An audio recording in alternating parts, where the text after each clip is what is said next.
नमस्ते बच्चों, कैसे हैं आप सब लोग। तो बच्चों, आज हम कक्षा 8 की जो नई बुक आई है आपकी हिंदी की मल्हार, उसके पाठ 1 के प्रश्न उत्तर करने वाले हैं। इसके पहले इस कविता के मैंने पूरा भावार्थ और व्याख्या आपको बताई है, वो मैंने अपलोड कर दी है। आज हम उसके प्रश्न उत्तर करेंगे, ठीक है।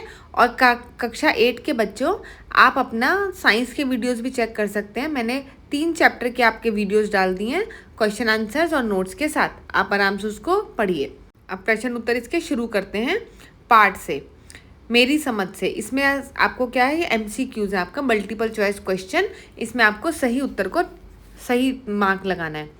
निम्नलिखित प्रश्न में उपयुक्त उत्तर के सम्मुख तारा बनाइए। कुछ प्रश्न एक से अधिक उत्तर भी हो सकते हैं। तो पहला प्रश्न है, वह हृदय नहीं है पत्थर है। इस पंक्ति में हृदय के पत्थर होने से तात्पर्य क्या है। आपने अगर पोयम पढ़ी है, ये कविता पढ़ी है, तो आपको पता चलेगा। कवि इसमें कहते हैं कि वो हृदय नहीं, वो पत्थर है जिसके अंदर संवेदना नहीं है, ठीक है। वो दिल नहीं है जिसके अंदर दूसरों के लिए प्यार दया भाव नहीं है। वह दिल कठोर है, वह पत्थर के समान है। तो इसका सही उत्तर है संवेदनहीनता से। दूसरा प्रश्न, निम्नलिखित में से कौन सा विषय इस कविता का मुख्य भाव है। इस कविता में उन्होंने आपको देश के प्रति प्रेम की भावना के बारे में ज़्यादा बताया है। तो देश की प्रगति भी हो सकती है। देश के प्रति प्रेम, हाँ, ये उन्होंने मुख्य रूप से यहाँ पे प्रकट किया है। देश की सुरक्षा, हाँ, देश की सुरक्षा भी करनी है हमें, और देश की स्वतंत्रता। लेकिन जो मेन मुद्दा है इसका विषय है, वो है देश के प्रति प्रेम, अपने देश के लिए अपने मन में प्यार होना। और अगर किसी व्यक्ति के मन में नहीं है तो वो व्यक्ति कहलाने लायक ही नहीं है, वो पत्थर के समान है, उसका दिल कठोर है, ठीक। तीसरा प्रश्न है, हम हैं जिसके राजा रानी। इस पंक्ति में हम शब्द किसके लिए आया है। हम आया है इसमें सभी लोगों के लिए, सभी देशवासियों के लिए, ठीक है। तो इसका सही उत्तर है देश के समस्त नागरिकों के लिए। चौथा प्रश्न है, कविता के अनुसार कौन सा हृदय पत्थर के समान है। तो कविता के अनुसार जिसमें साहस की कमी है, नहीं। जिसमें स्नेह का भाव नहीं है, हाँ, ये हो सकता है। जिसमें देश प्रेम का भाव नहीं है, हाँ, ये भी है। और जिसमें स्फूर्ति और उमंग नहीं है। तो इसमें से जो सटीक उत्तर लग रहा है वो है जिसमें देश प्रेम का भाव नहीं है और जिसमें स्नेह का भाव नहीं है। ये दोनों ही उत्तर इसमें जा सकते हैं। हो सकता है कि आपके समूह के साथियों ने अलग अलग उत्तर चुने हों। अपने मित्रों के साथ विचार कीजिए और आपने यह उत्तर क्यों चुना, ये बताइए। तो अगर आपने कविता अच्छे से पढ़ी है तो आपको समझ में आ जाएगा इस कविता में कवि ने मेन रूप से क्या बताया है। मुख्य रूप से कहा है कि देश के प्रति प्रेम होना चाहिए, और जिसके पास प्रेम नहीं है उसका हृदय कठोर है, पत्थर के समान है। चलो, अब अगला है मिलकर करें मिलान। इसमें आपको मैच द फॉलोइंग करना है। 2 कॉलम दिए हुए हैं, पहले में कविता की लाइन है और दूसरे के अंदर उसका भावार्थ है, तो हमको उसके साथ सही भावार्थ को जोड़ना है। पहला दिया आपने, जिसने साहस को छोड़ दिया वह पहुंच सकेगा पार नहीं। कवि कहते हैं कि जिस व्यक्ति ने साहस छोड़ दिया, हिम्मत छोड़ दी, वह कभी भी सफल नहीं हो सकता। तो इसका आंसर है तीसरा वाला, जिसने किसी कार्य को करने का साहस छोड़ दिया वह किसी भी लक्ष्य को प्राप्त नहीं कर सकता। दूसरा आया, जो जीवित जोश न जगा सका उसके जीवन में सार नहीं। जो दूसरे मनुष्यों को प्रेरित न कर सका तो उसका जीवन निरर्थक है। तो इसका चौथा आंसर है, जो स्वयं के साथ दूसरों को भी प्रेरित और उत्साहित नहीं कर सकता उसका जीवन निष्फल और अर्थहीन है। तीसरा आया, जिस पर ज्ञानी भी मरते हैं जिस पर है दुनिया दीवानी। इसका है उत्तर सबसे पहला वाला, जिस देश की ज्ञान संपदा से समूचा विश्व प्रभावित है वो भारत देश है। भारत से ही योगा लोगों ने सीखा है और पूरी दुनिया में आज वो कर रहे हैं। चौथा, सब कुछ है अपने हाथों में, क्या तोप नहीं तलवार नहीं। तो इसका है उत्तर, जिस प्रकार युद्ध में तोप और तलवार की आवश्यकता होती है उसी प्रकार मनुष्य की प्रगति के लिए साहस और इच्छा शक्ति आवश्यक होती है। चलो, अब हम करेंगे पंक्तियों पर चर्चा। कविता से चुनकर कुछ पंक्तियां नीचे दी गई हैं, इन्हें ध्यानपूर्वक पढ़िए और विचार कीजिए। आपको इनका क्या अर्थ समझ में आया। अपने विचार अपने समूह में साझा कीजिए। कुछ पंक्तियां हैं, जिस बच्चे ने चैप्टर पढ़ा है मेरा, उसको ये पंक्तियां का भावार्थ करने में कोई भी मुश्किल नहीं होगी। तो चलो आओ देखते हैं। निश्चित है निस्संशय निश्चित है, जान एक दिन जाने को है, काल दीप जलता हरदम जल जाना है परवानों को।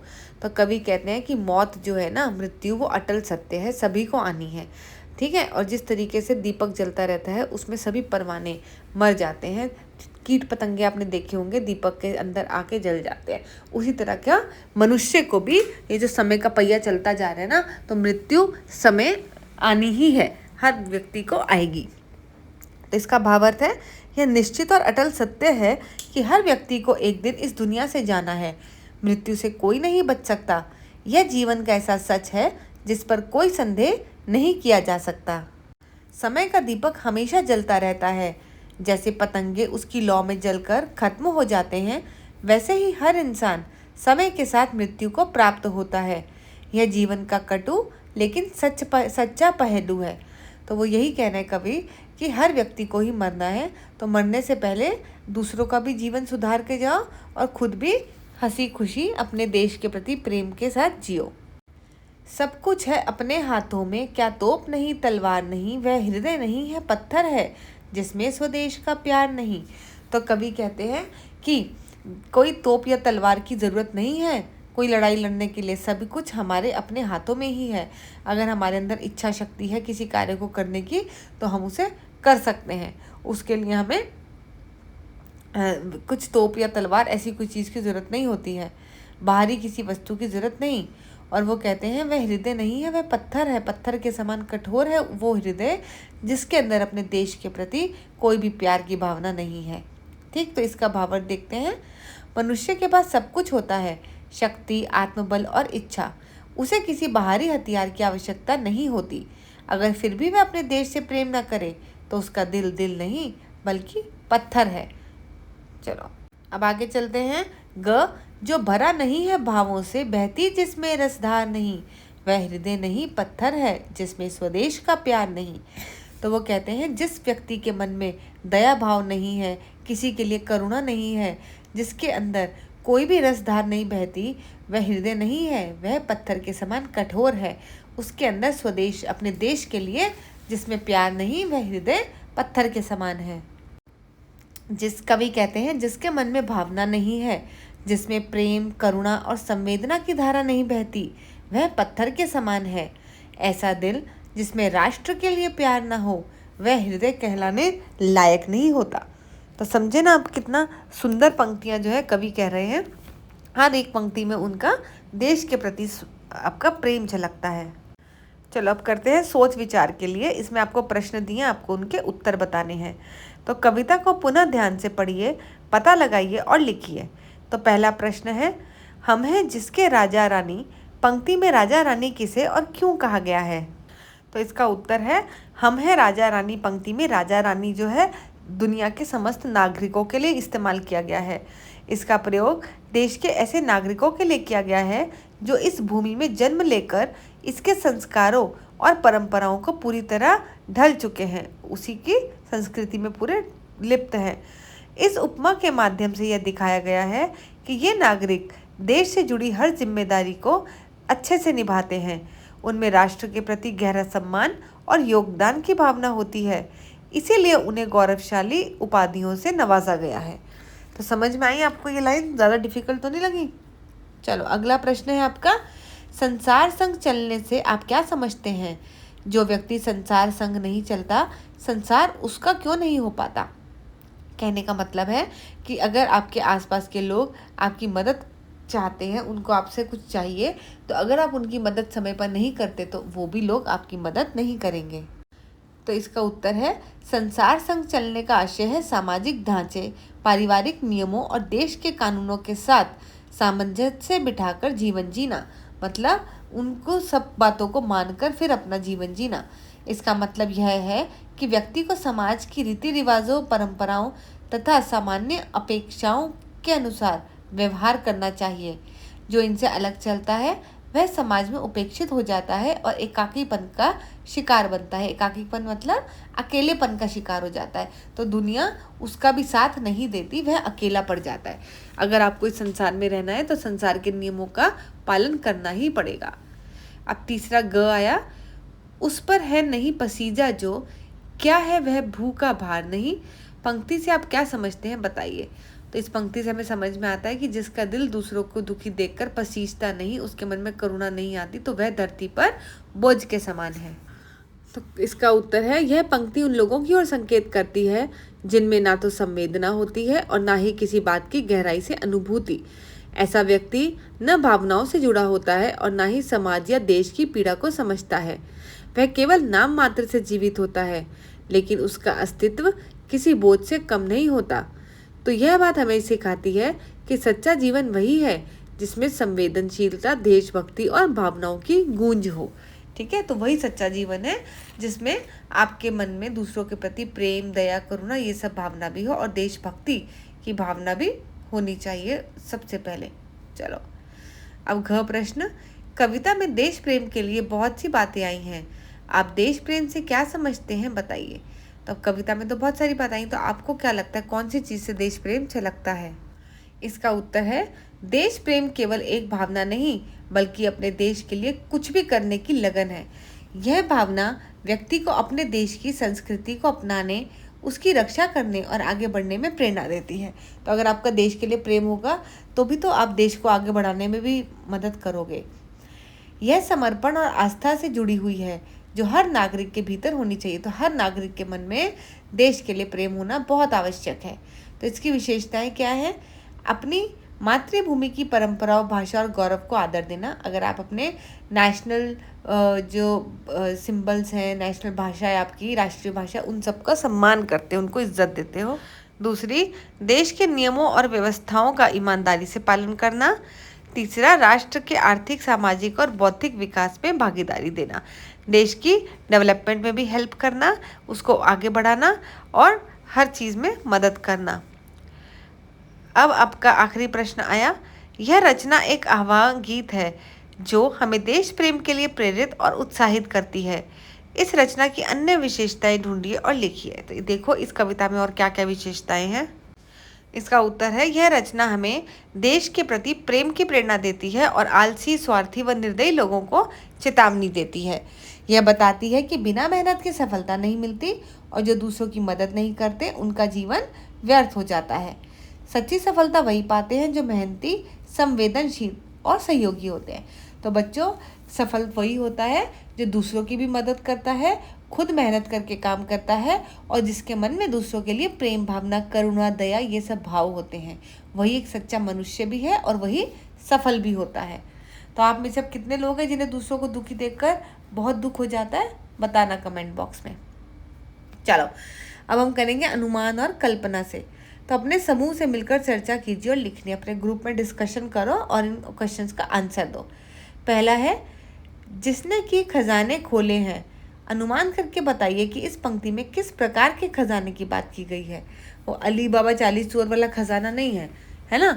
इसमें दूसरा खजाना है जो भारत की संस्कृति ने हमें दिया है।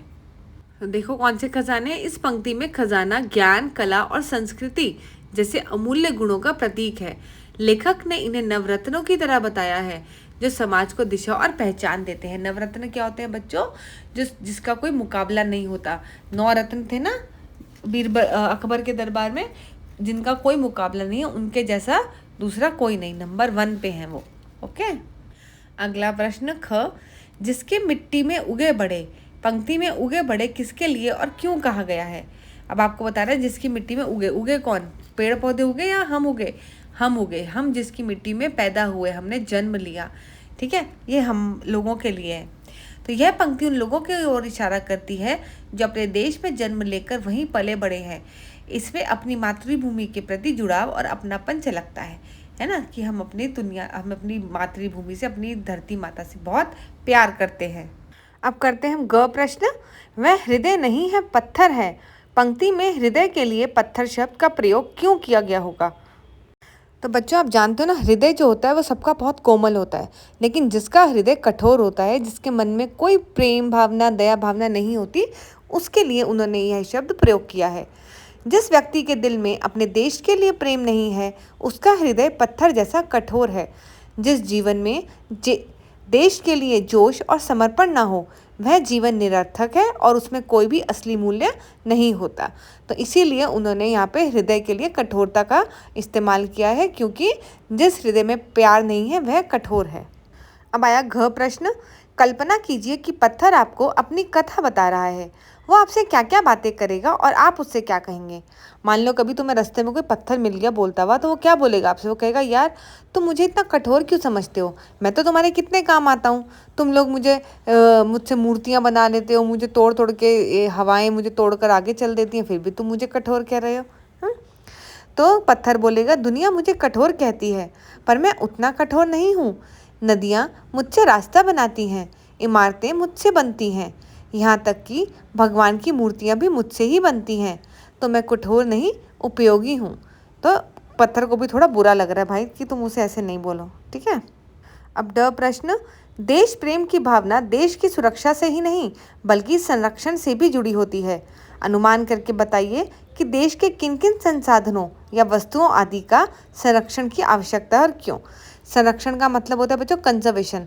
हमें कौन सी चीज़ों को कंजर्व करना है, बचाना है, कौन सी चीज़ें विलुप्त हो रही हैं। तो देश में जल, वायु, मिट्टी, जंगल जैसे संसाधनों का संरक्षण जरूरी है, क्योंकि ये सीमित हैं और जीवन के लिए बहुत आवश्यक हैं। इनका दुरुपयोग पर्यावरण को नुकसान पहुंचा सकता है। तो आजकल लोग क्या कर रहे हैं, पेड़ काट रहे हैं। पेड़ काटने से हमारी धरती का सारा बैलेंस ख़त्म हो रहा है। और जो हम इस्तेमाल करते हैं ये पेट्रोल और ये इलेक्ट्रिसिटी, ये सब हम बिजली बहुत ज़्यादा इस्तेमाल करते हैं। इतना हमें नहीं करना चाहिए, क्योंकि इन चीज़ों को, ये चीज़ें जो हैं वो लिमिटेड वैल्यू उसमें है, मात्रा में। तो अगर हम उन्हें इतना यूज़ करेंगे तो हमारी फ्यूचर जनरेशन के लिए कुछ भी नहीं बचेगा। तो इनका संरक्षण करना ज़रूरी है। अब पढ़ेंगे कविता की रचना। जिसकी मिट्टी में उगे बड़े, पाया जिसमें दाना पानी, है माता पिता बंधु जिसमें, हम हैं जिसके राजा रानी। तो इन पंक्तियों के अंतिम शब्दों को ध्यान से देखिए। दाना पानी और राजा रानी, इन शब्दों के अंतिम ध्वनि एक जैसी है ना, राजा रानी, दाना पानी। सो इस विशेषता को तुक मिलाना कहते हैं। अब नीचे दिए गए प्रश्नों पर 5-5 के समूह को मिलकर चर्चा कीजिए और उनके उत्तर लिखिए। अब आपको तुक समझ में आ गया। राइमिंग वर्ड जिसको बोलते हैं उसको तुकबंदी कहते हैं। इसी से ही कोई भी आपका वो है जो लाइन्स, वो पोएम की तरह लगती हैं। अगर ऐसी तुकबंदी नहीं बनाएंगे तो वो ऐसा लगेगा जैसे पैराग्राफ पढ़ रहे हो आप, है ना। तो पोएम बनाने के लिए हमें राइमिंग वर्ड्स की ज़रूरत होती है। तो इसमें क प्रश्न क्या है, शब्दों के तुक मिलाने से कविता में क्या विशेष प्रभाव पड़ा। तो अगर हमने तुक मिलाए शब्दों के तो क्या विशेष प्रभाव पड़ा।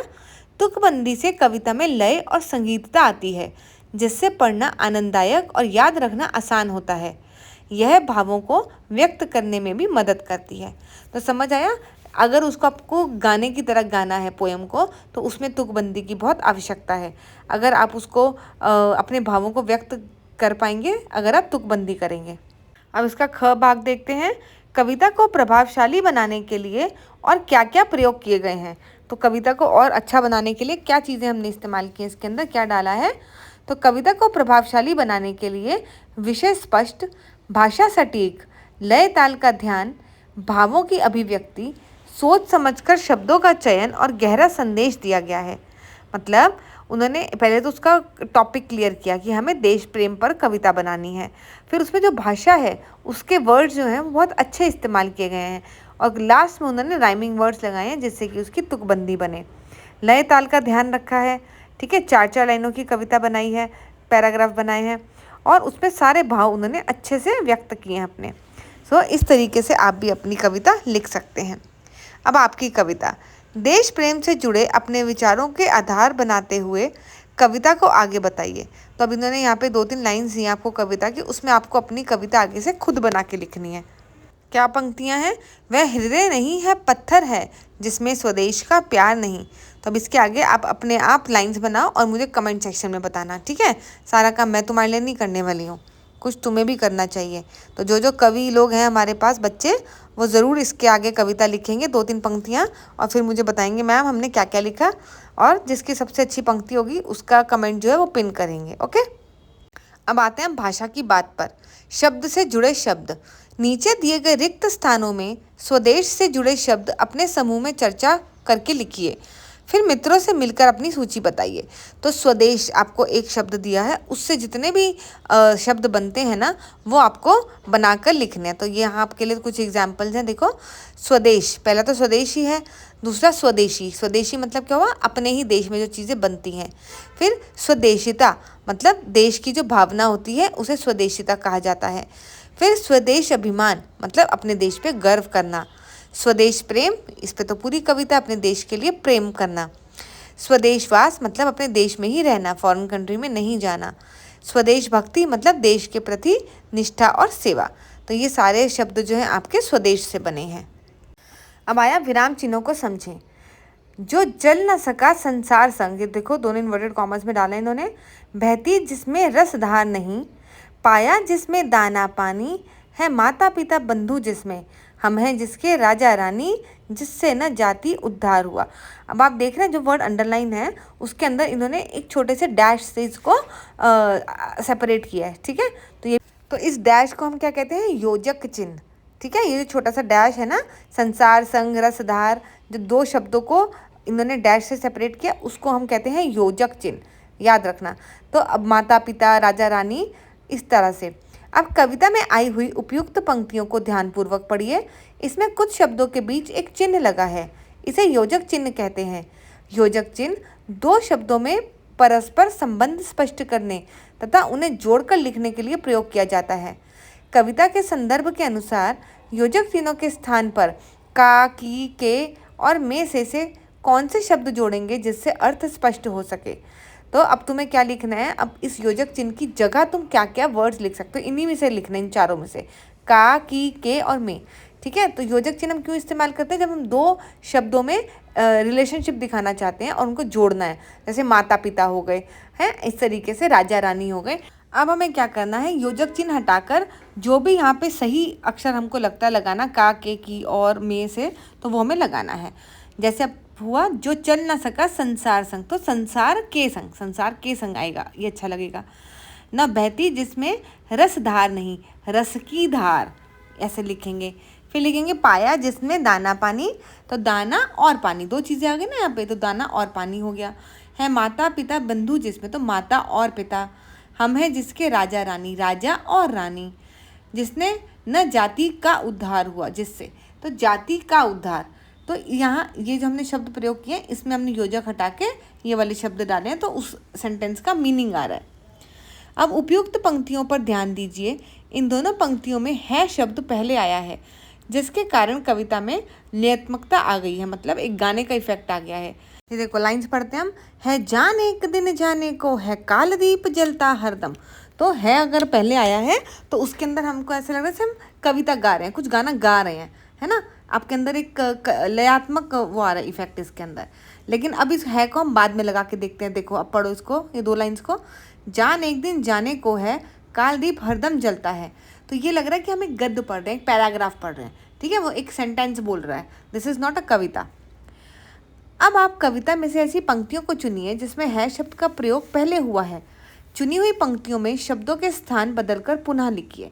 अब आप फिर से ऐसी कविता में ढूंढो जहाँ पे है उन्होंने पहले यूज़ किया है, और फिर उसको बाद में लिख के देखो। फिर आप देखो, आपको पता लगता है कि वो पैराग्राफ है या फिर वो आपका संगीत की तरह वो गा रहा है गाना। चलो पंक्तियों को देखते हैं। कविता में निम्न 3 पंक्तियां हैं जिसके अंदर है शब्द का प्रयोग पहले किया गया। उन्होंने कौन कौन सी है माता पिता बंधु जिसमें, है जान एक दिन जाने को, है काल दीप जलता हरदम। तो इन तीनों पंक्तियों में ना उन्होंने है शब्द पहले प्रयोग किया। तो आपको लग रहा है ना कि इसमें गाना गा रहे हैं हम। अब तो समझ में आ ही गई होगी तुम्हारी बात। चलो अब इन सेम पंक्तियों में ना हम है बाद में इस्तेमाल करते हैं और देखते हैं कैसा इफेक्ट आता है। कैसे पढ़ोगे आप इसको। माता पिता बंधु जिसमें है, जान एक दिन जाने को है, काल दीप जलता हरदम है। तो ये सेंटेंस लग रहा है, गद्य लग रहा है। ये कविता की तरह नहीं बल्कि गद्य की तरह लग रही है, पैराग्राफ की तरह लग रही है। ऐसा लग रहा है हम कुछ रीड कर रहे हैं, हम कुछ गा नहीं रहे। तो अब आपको अगर पोएम लिखनी है तो आप इन सब चीज़ों का ध्यान रखेंगे। अब हमें क्या करना है, नीचे दी गई पंक्तियों में है शब्द का प्रयोग पहले करके पंक्तियों को पुनः लिखिए और देखिए कि इससे पंक्तियों के सौंदर्य में क्या परिवर्तन आया है। अब तो तुम्हें पंक्तियाँ सुंदर बनवा के ही छोड़ेंगे बच्चों। ये जिस पर ज्ञानी भी मरते हैं, जिस पर है दुनिया दीवानी। तो अब आप इसमें है पहले यूज़ करो। है जिस पर ज्ञानी भी मरते, है जिस पर दुनिया दीवानी। तो लग रहा है ना अब ये कविता ज़्यादा अच्छी लग रही है। पहले लग रहा है बस ऐसी सेंटेंस पढ़ रहे हैं, मज़ा नहीं आ रहा उतना। तो अब तो बहुत मज़े ले लिए। चलो आगे। समानार्थी शब्द। समानार्थी मतलब जिसके समान अर्थ होते हैं, सेम मीनिंग होते हैं, और पर्यायवाची शब्द भी आप इसको बोल सकते हैं। तो कविता में से चुनकर कुछ शब्द निम्न तालिका में दिए गए हैं दिए गए शब्दों से इनके समानार्थी शब्द ढूंढकर तालिका में लिखिए और रिक्त स्थानों में भरिए। यहाँ पे आपको दिए में भू, जैसे भू का क्या मतलब होता है, धरती होता है, पृथ्वी होता है, तो आपको यहाँ से ढूंढना है इसी का समानार्थी शब्द कौन सा दिया है। तो यहाँ देखो आपको पृथ्वी दिया है, भू का अर्थ है ना, और क्या दिया है, और धरा दिया है। तो ये समानार्थी शब्द हो गए जिनके सेम अर्थ हैं। तो हमने इनको आपके लिए लिख के रखा है, इनको पढ़ देती हूँ मैं आपके लिए। जैसे भू है उसको पृथ्वी कहते हैं, धरा कहते हैं, धरती कहते हैं। दूसरा आपका दीप है जिसको आप प्रदीप, दीपक, ये सब भी शब्द कह सकते हैं। अर्थ क्या है दीप का, रोशनी देने वाला छोटा दिया, लैंप बोलते हो जिसको, आप उसको दीप बोलते हो, आप दिवाली में जलाते हो। हृदय, तीसरा आया हृदय। हृदय का समानार्थी शब्द क्या है, दिल। आप बोलते हो ना आज मेरा दिल बहुत कर रहा है करने का, आज मेरा जी नहीं कर रहा है, तो ये सब हृदय के लिए प्रयोग किए जाते हैं। अर्थ क्या है इसका, मानव शरीर का अंग, भावनाओं का केंद्र। ऐसा बोला जाता है सारे हमारे इमोशन जो हैं दिल से जनरेट होते हैं, बट वो होता नहीं है बच्चों, सब ब्रेन से ही होता है। फोर्थ है आपका तलवार। इसका क्या शब्द, और कृपाण असी, तलवार को ये सब भी बोलते हैं, एक प्रकार का धारदार हथियार है ये। पांचवा आया दुनिया। दुनिया सबको पता है, जगत, ये संसार, ये सब दुनिया आता है, पूरी पृथ्वी। छठा आया आपका पत्थर। पत्थर का क्या है, पाषाण, पाहन, कहते हैं ना क्या पाषाण की तरह खड़े हो, पाहन भी कहते हैं इसको पत्थर को। पत्थर होता क्या है, कठोर होता है, बहुत हार्ड, खनिज पदार्थ होता है। ठीक है। अब अगला आपका कविता का शीर्षक, वह हृदय नहीं है पत्थर है जिसमें स्वदेश का प्यार नहीं। इस कविता का शीर्षक है स्वदेश। कई बार कवि कविता को, किसी पंक्ति को ही कविता का शीर्षक बनाते हैं। यदि आपको भी इस कविता की किसी एक पंक्ति को चुनकर नया शीर्षक बनाना है तो आप कौन सी पंक्ति चुनेंगे और क्यों? तो आप इसमें चुन सकते हैं ये, हृदय नहीं है पत्थर है। ठीक है, हृदय क्यों? क्योंकि इसके अंदर जो कवि है उन्होंने स्वदेश, देश प्रेम की बात करी है। पूरी कविता देश प्रेम के ऊपर है, और वो कहते हैं जो व्यक्ति अपने देश के लिए प्रेम नहीं रख सकता अपने दिल में, उसका हृदय कठोर है, वह व्यक्ति ही कठोर हृदय वाला है, उसमें कोई भावना नहीं है। तो ये वाला लाइन भी उपयुक्त हो सकती है। ठीक है, शीर्षक के लिए। शीर्षक समझते हैं ना बच्चों, टाइटल, कविता का टाइटल। अब करेंगे आपकी बात। आपकी बात में क्या करना है, नीचे कुछ चित्र दिए गए हैं, उन चित्रों में सही का चिन्ह लगाएंगे जिन्हें आप स्वदेश प्रेम की श्रेणी में रखना चाहते हैं। मतलब जिन चित्रों को देखकर आपको लग रहा है कि ये देश प्रेम से जुड़े हैं, इसमें हम देश के लिए कुछ अच्छा कर रहे हैं, उन चित्रों पर टिक लगाइए।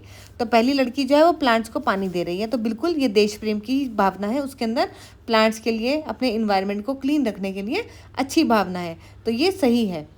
दूसरा आपका ट्रेन का डिब्बा दिखाई दे रहा है, इसके अंदर देखो लोग कैसे कचरा मचा रहे हैं और खा के वहीं फेंक रहे हैं, तो ये बहुत गलत बात है। हमें अपनी पब्लिक ट्रांसपोर्ट को इस तरीके से ख़राब नहीं करना चाहिए। तो ये देश प्रेम की भावना नहीं है, तो इसे हमने रॉन्ग टिक लगा दिया। तीसरा आपका है, देखो ओलंपिक में खेल रहे हैं, अपने देश के लिए गौरव का काम कर रहे हैं, तो ये भी देश प्रेम की भावना के लिए सही है।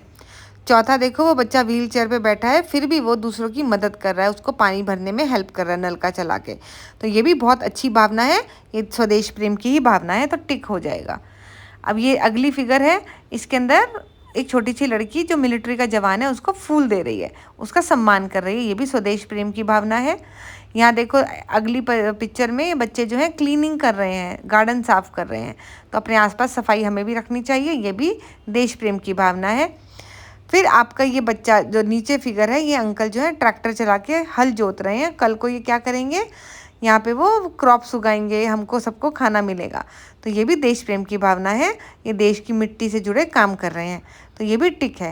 ये क्रॉस गलती से लग गया तो इसको इग्नोर करना, वरना कहोगे मैडम यहाँ क्रॉस लगाया आपने। अब ये देखो, ये एक लड़की बूढ़ी माता को सड़क पार करा रही है, तो ये भी देश प्रेम की भावना, इसके मन में दूसरों के लिए दया है। अब यहाँ देखो, ये एक अंकल बच्चों को कहानी सुना रहे हैं, ऐसा लग रहा है मुझे, तो ये भी अच्छा काम कर रहे हैं, तो ये भी इनके मन में भी प्यार भावना है बच्चों के लिए। अब ये देखो, ये बच्चा क्या कर रहा है, कुतुब मीनार के पास जाके वहाँ पे अपनी सड़ी हुई ड्राइंग बना रहा है, जो कि हमें नहीं करना। क्यों? क्योंकि हमारे ये पब्लिक मॉन्यूमेंट्स होते हैं, हमारी हेरिटेज है, ये हमारी संस्कृति है, इसको ख़राब नहीं करना चाहिए, गंदा नहीं करना चाहिए, बट ये गंदा बच्चा कर रहा है, आपको नहीं करना है। ठीक है, तो ये देश प्रेम की भावना नहीं है। और इस चित्र में आखिरी वाले बच्चे झंडे के सामने जन गण मन गा रहे हैं, तो ये बहुत अच्छा काम कर रहे हैं, नेशनल एंथम को अपने सम्मान दे रहे हैं। अब यहाँ पे लोग जो है बैंक में खड़े हैं लाइन लगा के, बहुत अच्छे से तमीज़ से, तो ये भी देश प्रेम की भावना है, ये अच्छा काम है, करना चाहिए। यहाँ पे लिखा है फूल ना तोड़े, वो लड़की फूल नहीं तोड़ रही, ये भी बहुत अच्छा काम कर रही है, इसलिए भी ये सही बात है। अब यहाँ देखो ये क्या कर रहे हैं, इस फोटो में पंखे चल रहे हैं, लाइट चल रहा है, एसी चल रहा है और कोई बैठा नहीं है, तो ये इलेक्ट्रिसिटी बर्बाद कर रहे हैं, ये हमारे संरक्षण नहीं कर रहे, कंजर्वेशन नहीं कर रहे, तो गलत बात है ये। और लास्ट वाली फिगर में क्या है, ये पानी के लिए लड़ रहे हैं, देखो दोनों अपनी बकेट लेकर आए हैं, इन्हें ऐसा नहीं करना चाहिए, इन्हें प्यार से एक दूसरे को पानी भरने देना चाहिए ताकि सबको मिल जाए। अब हमारे अस्त्र शस्त्र, सब कुछ है अपने हाथों में, क्या तोप नहीं तलवार नहीं। देश की सीमा पर सैनिक सुरक्षा प्रहरी की भांति खड़े रहते हैं, वे बुरी भावना के अतिक्रमण करने वाले के सामना तोप तलवार बंदूक आदि से करते हैं। अब आप बताइए कि निम्नलिखित स्वदेश प्रेमियों के अस्त्र शस्त्र क्या होंगे। अस्त्र शस्त्र क्या होते हैं बच्चों, जो चीज़ आप इस्तेमाल करते हैं आपके डेली काम में, उसे ही आप अस्त्र कहते हैं। अस्त्र का मतलब ये नहीं होता आप चाकू तलवार लेकर सब खड़े हो जाएं। जैसे अगर कोई लेखक है, कोई बुक्स लिखता है, तो उसका अस्त्र शस्त्र क्या हुआ, उसका पेन है उसका हथियार, उससे वो दुनिया बदल सकता है। तो इसी तरीके से जो विद्यार्थी है उसका क्या है शस्त्र, शिक्षा, अध्ययन, क्या समझ रहा है वो चीज़ों को, वो होता है। अध्यापक का क्या होता है बच्चों, जो मार्गदर्शन कराए आपका, जिसमें धैर्य हो, अनुभव हो, ये उसके अस्त्र शस्त्र है। अगर कोई अध्यापक ऐसा होगा जिसके अंदर पेशेंस ही नहीं है तो बच्चों को पीट देगा पकड़ के एक भी प्रश्न पूछने पर। फिर आया तीसरा आपका कृषक। कृषक क्या होता है, उसका काम क्या है, हल अपने खेतों को जोतना, अपने खेतों में खेती करना, तो उसका ट्रैक्टर और बीज ये अस्त्र शस्त्र हो गए।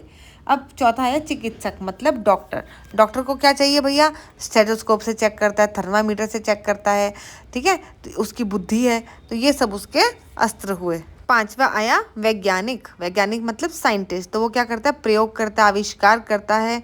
अनुसंधान सामग्री मतलब जो वो रिएक्शंस कराता है, वो एक्सपेरिमेंट की उसकी सामग्री, वो सब उसके अस्त्र शस्त्र हैं।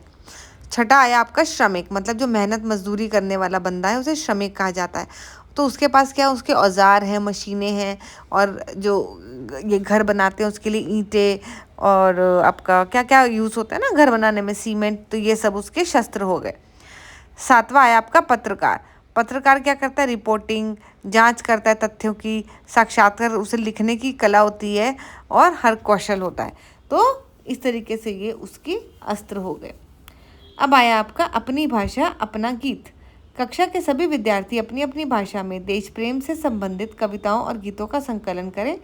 किसी एक गीत की कक्षा में संगीतात्मक प्रस्तुति भी करें। तो ये तो सब आप ही को करना है बच्चों, जिसको जो गाना आता है देश प्रेम के लिए वो गा देना और मुझे भी सुना देना। अब आया तिरंगा झंडा, कब प्रश्न और कब उदास। तो राष्ट्रीय ध्वज मतलब हमारा जो तिरंगा झंडा है देश का सम्मान है।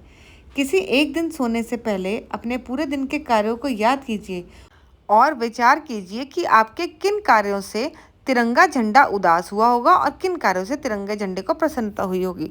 अब ये देखो कितना सोचने में मजबूर कर रहे हैं बच्चों, फिर भी आप सोचोगे नहीं तो कोई फ़ायदा नहीं है। अब जैसे झंडा है तो आप सोचो कि आपने ऐसे दिन में कौन से काम किए जिससे आपका झंडा जो है गर्व महसूस करे कि हाँ ये बच्चे बहुत बढ़िया हैं, और कौन से काम है जिससे वो उसे लगे है यार कौन से बच्चे आ गए मेरे आसपास। तो अगर आप अपने तिरंगे झंडे के सामने उसका सम्मान करते हैं, अगर आपको कभी नीचे पड़ा हुआ झंडा दिख गया अपना ज़मीन पे, उसको उठा के माथे से लगा के उसको अच्छे से रखते हैं, वो तिरंगे झंडे के लिए गर्व की बात होगी। अगर आप पब्लिक प्लेसेस पे जाके ड्राइंग बना रहे हैं उल्टी सीधी, मॉन्यूमेंट्स ख़राब कर रहे हैं, जैसे कुतुब मीनार या ताजमहल में जाके आप स्क्रैचेस मार रहे हैं, गंदगी फैला रहे हैं, तो इससे तिरंगा झंडा बहुत दुखी हो जाएगा। तो अब आपको तिरंगे को दुखी नहीं करना। चलो अगला है आपका झरोके से। झरोका समझते हो क्या, खिड़की। अब खिड़की में से भी क्वेश्चन पूछेंगे ये। आपने देश प्रेम से संबंधित स्वदेश कविता पढ़ी, अब आप स्वदेशी कपड़े खादी से संबंधित सोहनलाल द्विवेदी की कविता खादी गीत का एक अंश पढ़िए। अब बच्चों ये गीत लिखा है ये सोहनलाल जी ने, अब आप उसको पढ़ो और अपनी क्लास में सुनाओ, ठीक है। हम आगे चलते हैं। तो अब आगे आपके कोई प्रश्न उत्तर तो नहीं है, ये ऐसे ही एक्टिविटीज़ हैं, आपको देखनी है तो आप देख सकते हैं, इसमें ऐसी कोई ख़ास बात नहीं है। तो अब इसके साथ ये चैप्टर फिनिश होता है आपका। आपको कविता मैंने पूरी पढ़ दी और आपका भावार्थ भी बता दिया, और इसके साथ आपका यहाँ पे एक प्रश्न उत्तर भी हो गए। अब हम इसके बाद नेक्स्ट चैप्टर पढ़ेंगे हिंदी का, और उससे पहले बच्चों आपको बता दूँ साइंस के तीनों चैप्टर के नोट्स मैंने लिख दिए हैं, उसमें आपको चैप्टर भी एक्सप्लेन कर दिया है, सारे क्वेश्चन आंसर्स आ गए हैं। आप उनको पढ़िए और एग्ज़ाम के लिए अपनी तैयारी शुरू कीजिए। ठीक है, अपने दोस्तों को भी बताओ, क्योंकि शेयर करने से हमेशा नॉलेज बढ़ती है। तो आगे से वो हेल्प भी करेंगे ना आपको, अगर आपको कोई प्रॉब्लम आ गई तो। चलो, तब तक के लिए take care, stay aware, bye bye.